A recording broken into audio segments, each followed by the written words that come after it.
Op de plek waar ooit de marinierskazerne van Vlissingen moest komen, is de bouw van de EBI begonnen. En hij komt er echt. Volgens mij zijn we nog niet eerder zover gekomen dat we een eerste boom hebben geplant. Dat is natuurlijk geen eerste paal, geen eerste steen, maar de eerste boom. Dat is volgens mij in een andere dossier is dat nooit gebeurd. En verder in het nieuws vandaag.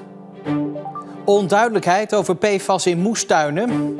En Jan Paul geniet in de Premier League.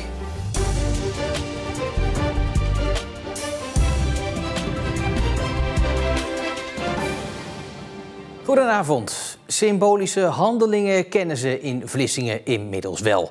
De komst van de marinierskazerne werd talloze keren bezworen met zwierige handtekeningen in gewichtige documenten. Maar het bleken uiteindelijk loze symbolen.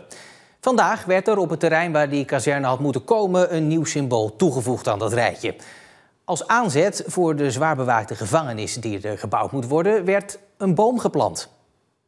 Onder het goedkeurend oog van vertegenwoordigers van verschillende overheden ging de eerste boom de grond van het toekomstige stadslandgoed Nieuw-Werve in. Een openbare tuin voor Vlissingen en omstreken met daarin het Justitieel Complex Vlissingen, JCV. Een zwaar bewaakte gevangenis met ingebouwde rechtbank. Het pronkstuk van Zeeland als zijnde de Law Delta, zo wordt gezegd. De boom staat ergens symbool voor. De eerste boom van de blauw-groene kraag rond het JCV. Ja, dat is de omlijsting waarbinnen het JCV moet gaan ontstaan eigenlijk. En die blauw-groene kraag, blauw water, groen bomen. De eerste boom van die kraag rond het JCV. Volgens SIPS staan alle seinen op groen als het gaat om de realisatie van het stadslandgoed en het justitieel complex. Je moet vooruit blijven kijken. En natuurlijk wat er gebeurd is, daar heb ik alle begrip voor. Maar wij kunnen niet anders en dat doen we ook. En die signalen zijn ook heel duidelijk. Naar voren kijken, het stadslandgoed met daarbinnen het JCV op termijn. Jazeker, positief. We gaan naar Vlissingen, naar die boom. Daar staat gelukkig ook verslaggever Pim van den Bergen om ons van wat context te kunnen voorzien. Pim, ja, dat symbool van vandaag, hoeveel waarde moeten we daar nou aan hechten?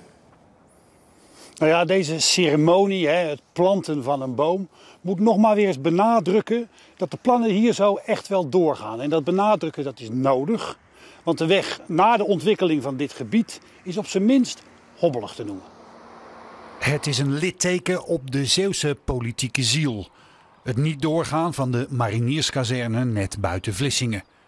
Handtekeningen waren gezet, afspraken gemaakt en iedereen ging ervan uit dat de mariniers zouden komen. Die marinierskazerne komt, want we houden ons allemaal aan onze afspraken. Het is belangrijk dat je gewoon standvastig blijft op belangrijke besluiten die eigenlijk al in uitvoering zijn.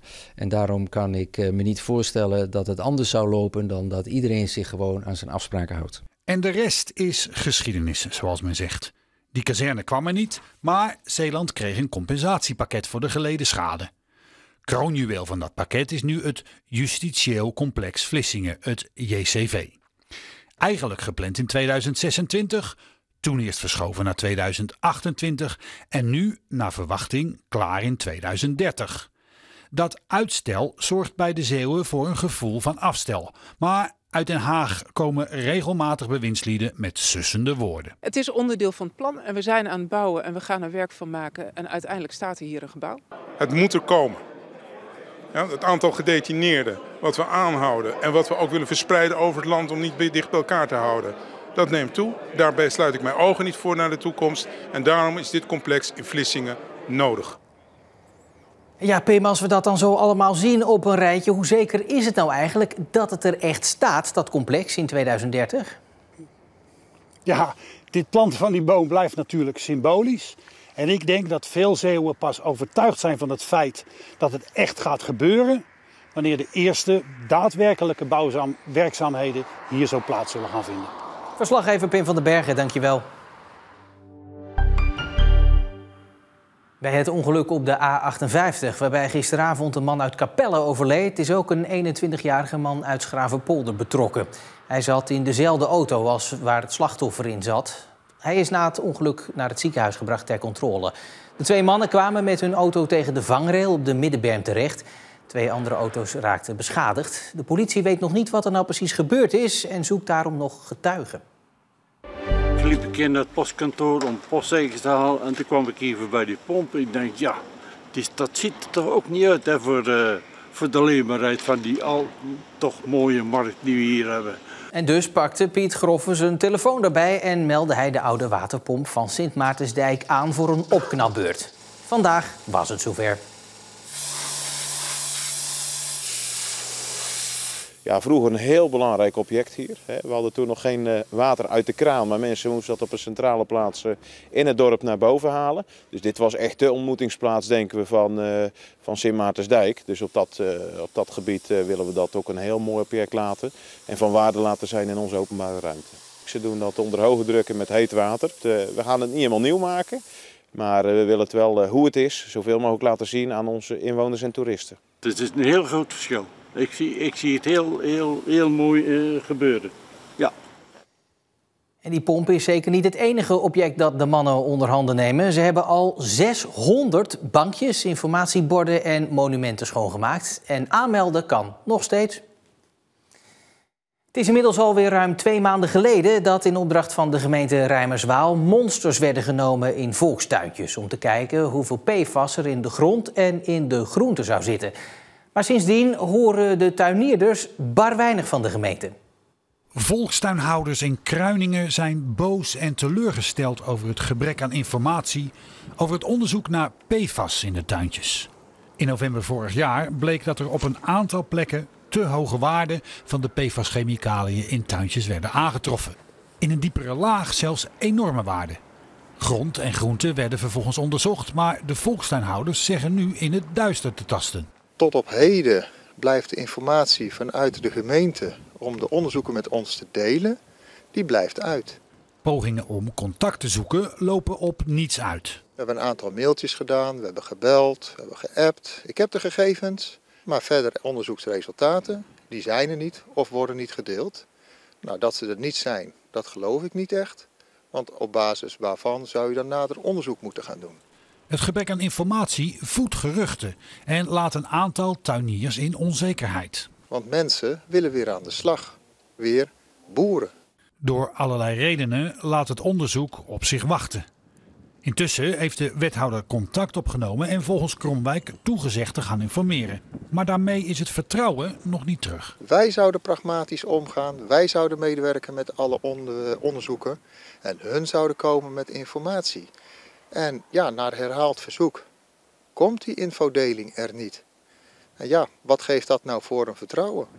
Wethouder Van der Hoest heeft aangegeven na het gesprek met Kromwijk geen behoefte te hebben om aan de pers een reactie te geven. Leerlingen van groep 8 kunnen vanaf vandaag aan de slag met de doorstroomtoets, de opvolger van de CITO. Samen met het advies van de leraar wordt zo bepaald welk niveau geschikt is voor de middelbare school. Meer dan 3700 basisschoolleerlingen in Zeeland stromen dit jaar door van de basisschool naar het middelbaar onderwijs. De huismus is afgelopen weekend het vaakst geteld tijdens de nationale tuinvogeltelling in Zeeland. Op de tweede plek komt de koolmees en het brons is er voor de merel. Ruim 3000 zeeuwen deden mee en ze zagen meer dan 53.000 vogels in hun tuin. Voetballer Jan-Paul van Hekken uit Arnhemuiden is dit seizoen definitief doorgebroken in Engeland. De 23-jarige verdediger heeft een basisplaats bij Premier League club Brighton & Hove Albion, waar hij het wekelijks mag opnemen tegen topspitsen. Reden genoeg voor een bezoek aan Van Hekken aan de Engelse zuidkust. Seems like only yesterday under the stars on Brighton Beach. In de zomer is dit het toevluchtsoord voor miljoenen Britten, snakkend naar een straaltje zon op het zuidelijkste punt van het eiland. Maar hoe iconisch dit strand en zijn wereldberoemde pier ook zijn, het uithangbord van de stad ligt tegenwoordig een paar mijl landinwaarts. Het American Express Community Stadium, de thuisbasis van Brighton & Hove Albion, is wekelijks uitverkocht. De club bestormt sinds de promotie in 2017 brutaal de Engelse Premier League. Met dit seizoen Jan-Paul van Hekken, de Zeeuwse local hero uit Arnhemuiden, stevast in het hart van de defensie. Wat is nou het grootste verschil met Nederland waar je echt aan moest wennen? Het eten is natuurlijk wel iets anders. Ik vind Nederlands eten nog steeds wel lekkerder. Mijn vriendin die neemt altijd hele boodschappen mee. Dus elke keer als ze dan Nederland komt, dan neemt ze 4, 5 tassen mee. En dan zijn we voor voor een tijdje wel weer goed. Ik vind het een leuke stad. Ook gewoon heel gemoedelijk. Ik heb ook een hond en dan gaan we samen met een vriendin en de hond een rondje doen of gaan even naar de stad. Kun je hier nog wel over straat dan? Ja, wel, je kan wel over straat, alleen je wordt wel redelijk vaak herkend. Wat ook wel leuk is, dat geeft ook wel veel waardering van de mensen dat ze je herkennen en dat je het goed doet. He's a big guy, obviously. Very assured with the ball at his feet. A non-compromising defender. Excellent. I think he's an amazing player, really good with us, and we settled in really well. So we're really impressed. I'm really impressed with him as well. Wat dacht je eigenlijk toen de club zich voor het eerst meldde?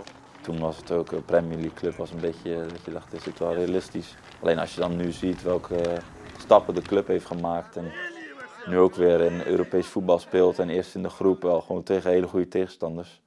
Ja, ik denk dat het wel veel zegt over deze club en ja, hopelijk zit er nog heel veel rek in mij, maar ook in de club en we kunnen nog naar grote hoogtes stijgen. Mooi gezegd. Ben je nou gelukkig hier in Engeland? Misschien vorig jaar was het niet altijd even makkelijk.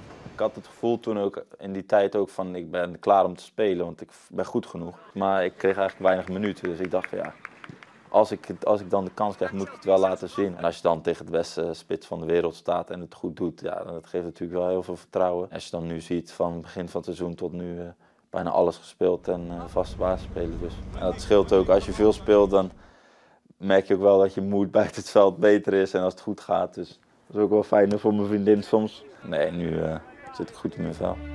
Under the stars on Brighton Beach.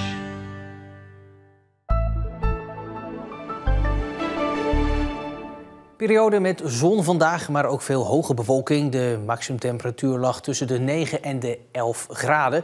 Morgen eigenlijk dezelfde temperatuur, wel iets meer bewolking. En aan het einde van de dag kans op een spatje regen hier en daar. Tot zover Zeeland Nu voor deze maandag 29 januari. Meer nieuws vind je natuurlijk altijd online in onze app en ook op onze website omroepzeeland.nl. Ik wens u voor nu nog een hele fijne maandagavond en heel graag tot morgen.